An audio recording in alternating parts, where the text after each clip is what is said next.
తాకట్లో ఉన్న బంగారాన్ని విడిపించలేక వడ్డీల మీద వడ్డీలు కడుతూ ఇబ్బంది పడుతున్నారా? అయితే ఇప్పుడే సంప్రదించండి శివ గోల్డ్ కంపెనీ. మీ నమ్మకానికి మా హామీ శివ గోల్డ్ కంపెనీ. ఈ మధ్య చాలామంది ఉద్యోగాలకు స్వస్తి చెప్పి వ్యవసాయ రంగంలోకి రావడం చూస్తున్నాం. అందరిలా కాకుండా వినూత్నంగా ఆలోచిస్తూ వ్యవసాయ వృత్తిలోనూ కోట్లు సంపాదించవచ్చునని నిరూపించారు హర్యానాకు చెందిన నలుగురు స్నేహితులు. అసలు వీళ్ళు ఈ రంగంలో ఎలా అడుగుపెట్టారు, ఎలా విజయవంతమయ్యారు అనేది ఈ కథనంలో చూద్దాం. హర్యానాకు చెందిన పర్మిందర్ జాగ్లాన్, హర్ష్ దురైజా, డాక్టర్ సచిన్ గర్గ్, జగదీప్ సింగ్ సింధు అనే నలుగురు మంచి స్నేహితులు.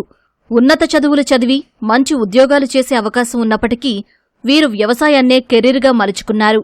సేద్యం చేస్తూ ఏడాదికి 12 కోట్ల రూపాయల మేర సంపాదిస్తున్నారు. 100 మందికి ఉపాధి కూడా కల్పిస్తున్నారు. అందులోనూ ఆధునిక సాంకేతికతను వినియోగిస్తూ పాలీహౌస్, నెట్ హౌస్లలో సాగు ప్రారంభించారు.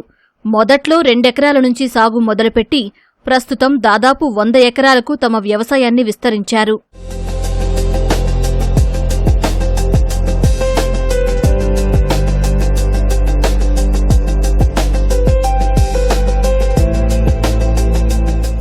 నలుగురు స్నేహితుల్లో పర్మిందర్ ఎంబీఏ పట్టా పొందగా హర్ష్ దురైజా ఎలక్ట్రికల్ ఇంజనీరింగ్ చదివారు.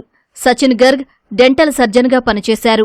జగదీప్ సింగ్ సింధు బిజినెస్లో గ్రాడ్యుయేషన్తో పాటు ఆస్ట్రేలియాలో ఎంబీఏ, ఎల్ఎల్బీ, ఎల్ఎల్ఎం చదివారు. వీరు తమ కెరీర్లో భాగంగా మంచి కంపెనీలలో ఉద్యోగాలు కూడా చేశారు. కాని పట్టణ ప్రాంతంలో ప్రయాణ ఖర్చులు, జీవన వ్యయం వీరిని ఆర్థిక ఇబ్బందులకు గురిచేసింది. ఉద్యోగాలు చేయడానికి బదులు వాటిని సృష్టించే దిశగా అడుగులు వెయ్యాలని నిర్ణయించుకున్నారు. ఈ క్రమంలో పర్మిందర్ జాగ్లాన్, హర్ష్ దురైజా 2012లో ఉద్యోగాలను వదిలి పాలీహౌస్లు ఏర్పాటు చేశారు. ఆధునిక సాంకేతికతతో వ్యవసాయం మంచి వ్యాపారంగా మారగలదని గుర్తించి పాలీహౌస్ వ్యవసాయం ప్రారంభించారు. కొద్ది రోజులకు జగదీప్ సింగ్ సింధు, డాక్టర్ సచిన్ గర్గ్ కూడా వ్యవసాయంలోకి దిగారు. తొలుత 2 ఎకరాల్లో కీరా, క్యాప్సికం, టమాటా వంటి పంటలను సాగు చేశారు. వ్యవసాయ కుటుంబ నేపథ్యం లేకపోవడంతో ప్రారంభంలో ఎన్నో సవాళ్లు ఎదుర్కొన్నారు. అయినప్పటికీ రైతుల నుంచి సలహాలు, సూచనలు తీసుకుని సాగు విధానాలను మెరుగుపరుచుకున్నారు. ప్రస్తుతం వీరు 100 ఎకరాల్లో వ్యవసాయం చేస్తున్నారు. హర్యానాలో మొదలైన వీరి వ్యాపారం ప్రస్తుతం హిమాచల్ ప్రదేశ్, మధ్యప్రదేశ్, రాజస్థాన్లోనూ కొనసాగుతోంది. 600 మందికి పైగా కార్మికులు వీరి దగ్గర ఉపాధి పొందుతున్నారు. వీరిలో 250 మంది మహిళలు ఉన్నారు.